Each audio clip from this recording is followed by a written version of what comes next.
Guys, great news. Special guest chaser with us, comedian Jay Black. I was hoping you'd get to me.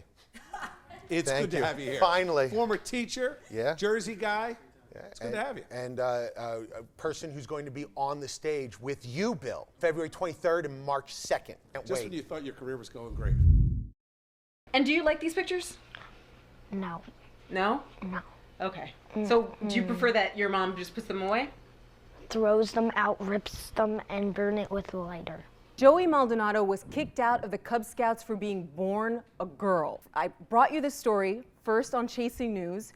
That story became a national one, and the Boy Scouts of America actually reversed their position and are no longer letting a kid's birth certificate be a barrier to joining a group with the gender they identify with. I caught up with Joe at his home in Secaucus, and I asked him, "You made history. Do you realize that?"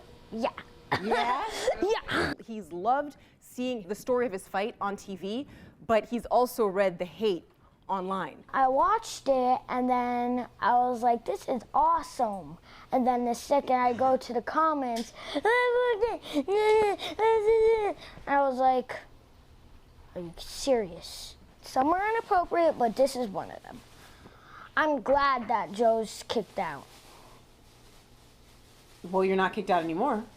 So it's tough for him. So then it was time for Joe and I to go to his Cub Scouts meeting. He was super excited. Let's go to your Cub Scouts meeting. Okay.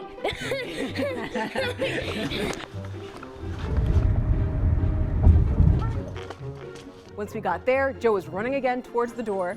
And once we got to the Cub Scouts meeting, in honor of Black History Month, they were talking about the great American Jesse Owens, who, as we know, won 4 Olympic gold medals in track and field at the 1936 Olympics in Nazi Germany. One of the leaders had actually drawn the distance that Jesse Owens had jumped when he broke the world record. And the Cub Scouts had to then make their own attempt. Go, Joe! Go, Joe! Go!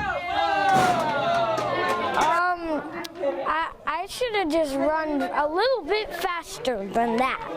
And then you would have made it. Well, I'm technically making a basketball. I did this once in art class, so I'm experienced. You know, Bill, this is a really good story. Acceptance is always nice. I'm happy for Joe, but this is also rooted in some serious issues. You know, the Williams Institute did a survey of Americans.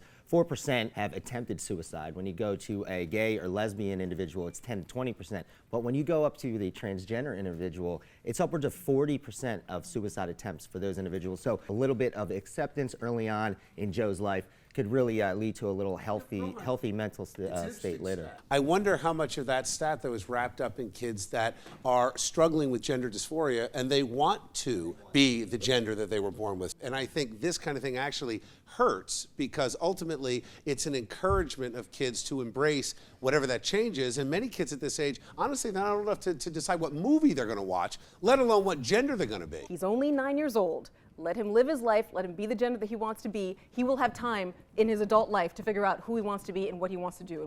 I wish it were that simple, but again, it is that simple. You're an adult and you should just butt out. You should just butt out of it. But I think you're missing the bigger issue here, which is in this day and age, what kind of terrible parent lets their kid join the Cub Scouts? We don't need this organization anymore. This kid lives in Jersey. What is he going to merit badge and putting quarters into a meter? So, Joe, what do you think of that? That was pretty cool.